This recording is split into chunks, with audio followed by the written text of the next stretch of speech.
Fala pessoal, beleza? Espero que sim. Bora para mais um vídeo aqui no canal. Hoje eu vou estar falando para vocês sobre enxergar tendências, um pouco sobre suporte e resistência, que as teorias estarão ligadas entre elas. Então bora aqui comigo, gráfico do Bitcoin, tempo gráfico mensal para a gente enxergar a tendência macro do momento.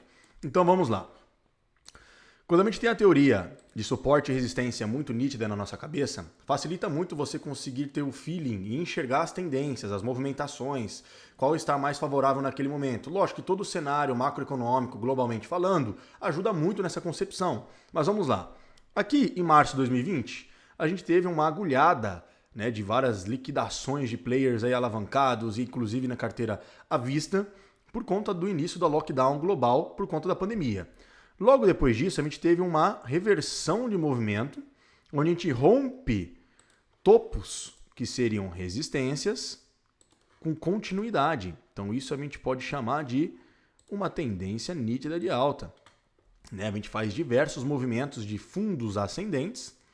Então o fundo ascendente ele precisa ser formado sempre um acima do outro para que a gente consiga ir empurrando a força vendedora. Deixa eu colocar em amarelo aqui para vocês enxergarem melhor. A gente vai empurrando a força vendedora e subindo a escala de preço do ativo, tá? Ou o índice do mercado, depende do gráfico que você esteja vendo. Então, com base nisso, onde a gente escala os fundos e rompe os topos anteriores, a gente chama isso de pivô de alta, que a gente chama isso de uma tendência nítida de alta, onde você tem bases de preço. Ou seja, você está trazendo compradores de determinadas regiões, trazendo interesse desses compradores sempre para preços superiores aos anteriores, fazendo com que o preço tenha uma movimentação contínua de alta. Aqui, a gente estabelece um novo suporte, ou seja, a gente estabeleceu um topo nessa região, mostrando que a força vendedora aqui se tornou mais ativa do que a força compradora. Então, a gente teve a famosa correção.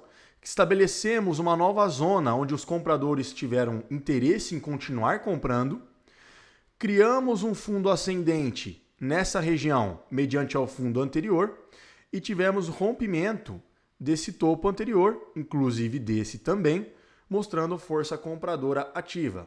O único problema foi qual? Nós não tivemos continuidade, não tivemos combustível para continuar distanciando a gente dessa região. Depois disso, tivemos a formação de um possível topo e depois criamos um fundo ascendente ainda, que ascendente ao anterior. Então a nossa tendência ainda era uma tendência de alta. Quando que ela foi revertida e se tornou uma tendência de baixa? A partir do momento em que a gente perde esse possível fundo ascendente e decreta o início do bear market, que seria o inverno cripto, quando a gente perdesse o fundo estabelecido naquele ciclo anterior, que foi em 28.800, 28.805. Quando a gente perde esse fundo, a gente tem o famoso pivô de baixa que já aconteceu nessa região e principalmente foi decretado quando a gente perdeu esse fundo aqui, que foi o principal, depois de ter tido 7 meses de alta consecutiva. Feito isso, estabelecemos isso aqui como um topo descendente, porque ele descende ao topo anterior. A gente teve um novo topo descendente nessa região.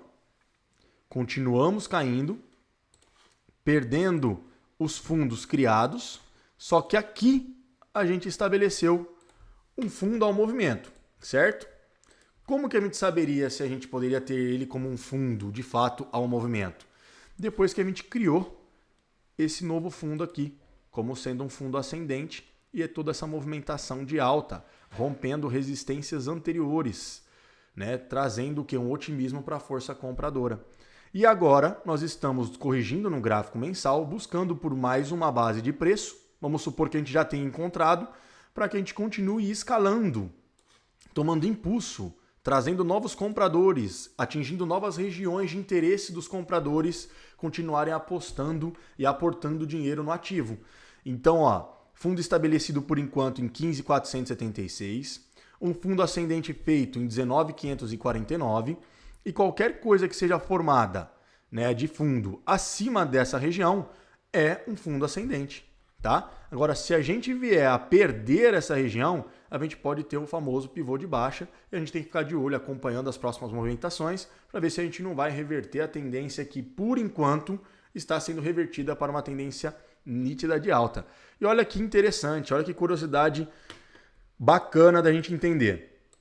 Repara que nesse fundo, que a gente estabeleceu em 28.800, é exatamente uma região em que o Bitcoin encontra dificuldade de romper com continuidade. Então a gente está devolvendo aqui para buscar o quê? Impulso, novos compradores, novos interesses de compra, porque aqui o pessoal acreditou que o Bitcoin possa já estar num preço caro, porque esticou muito. A gente fez 100% desde o fundo estabelecido por enquanto, que é uma distância muito boa. Traz um otimismo, uma segurança muito maior para a força compradora, porque a distância de perder esse fundo e continuar numa tendência de baixa se diminui a cada vez que a gente se distancia dele. Aqui a gente se distanciou, tomamos impulso e levamos ainda mais a distância desse fundo para esse topo. E agora nós estamos buscando por uma base de preço para buscar novos compradores e a gente conseguir romper esse topo estabelecido aqui, que automaticamente estaríamos rompendo também esse fundo perdido de 28.800 que criou,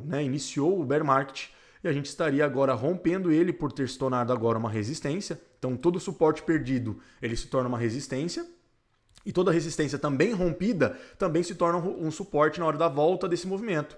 Tá? Então, por exemplo, a gente tinha esse topo aqui. Quando a gente rompeu ele, agora ele se tornou o quê? Um suporte. Então, se o Bitcoin vier nessa região, possivelmente a gente pode até chamar de pullback, que seria a volta desse movimento. Beleza?